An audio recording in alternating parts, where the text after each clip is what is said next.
In pre-Blacklight decades, the ether was casual shorthand. Everyone knew what it meant because it wasn't a platform or brand.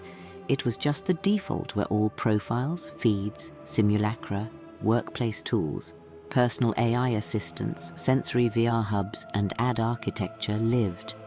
This was an accepted dual citizenship between physical and virtual states, and most daily interactions were hybrid.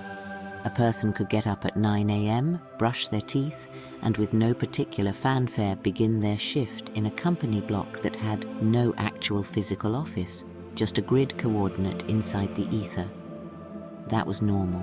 Technomancers were the only ones who could enter with bare hardware. They didn't need rigs, neural chairs, or dream pods, a dusty kiosk, a vending machine console in a subway alcove, an abandoned school desktop. Any primitive node with the smallest handshake to the ether was enough. Hell, even the most powerful technomancers could project themselves directly. When the war hit, the ether turned into a horrible mess. As my mother had explained to me, a clusterfuck wrapped in barbed wire and set on fire. Before then, there were fights and attacks now and then, stuff like online gangs, weird troll armies, and technomancer crooks who tried to break into data vaults. But those didn't do much in the real world. For most people, it just meant maybe things loaded slow for a little while. The systems always had shields in place, but after the war came down, the protections had decided to not do their job. They didn't block anything.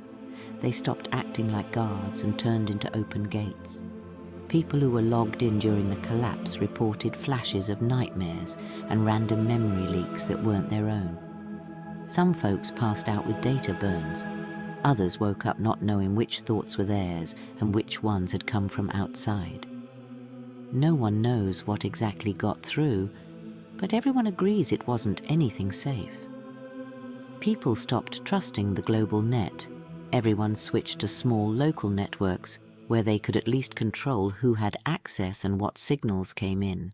Trying to dive into the shattering sea of glass that was the ether became more and more suicidal. You could fry your mind, get stuck in looping data, or get clipped by lost code from old security systems glitching out. Every day more crashes happened. Every day another AI went wild and started spitting out wrong info or violent orders. The war in a blink sent humanity scurrying like rats. The worst part is when the Blacklight actually hit. All those people, despite the dangers, still used the ether, both local and the foolhardy, to jump into global. But the Blacklight hit them all. There were no protections, and if you were mind-locked into the ether, well, let's just say you were lucky if you died by electrocution. Many of them had seizures on the spot. Some just collapsed with smoke coming out of their ports. Survivors suffered from insanity. Ghost avatars are the truly unlucky ones. They weren't just users. They were people whose minds were still in their digital bodies when the Blacklight burned through the system. Their real bodies died, but pieces of their minds didn't break apart right away. Old smart ads and tracking tools had deep copies of parts of their thoughts and habits. When the cloud broke, those bits of data scattered into whatever devices were close. Many projector drones in people's homes were built to create floating avatars for meetings or entertainment.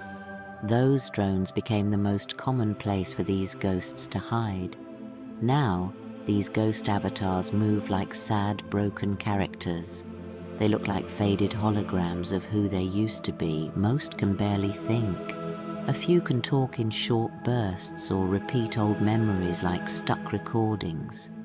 They're not truly living, but they aren't fully gone either. Some stalk hallways like they are still in the world. Some just sit still and replay moments from before the Blacklight hit. They are not monsters by choice.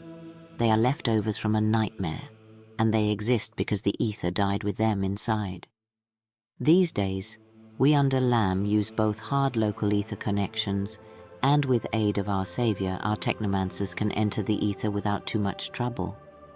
Other organizations might have something similar, but if you do not have these protections, entering the ether is still a foolish idea, as the Blacklight never fully cleared out.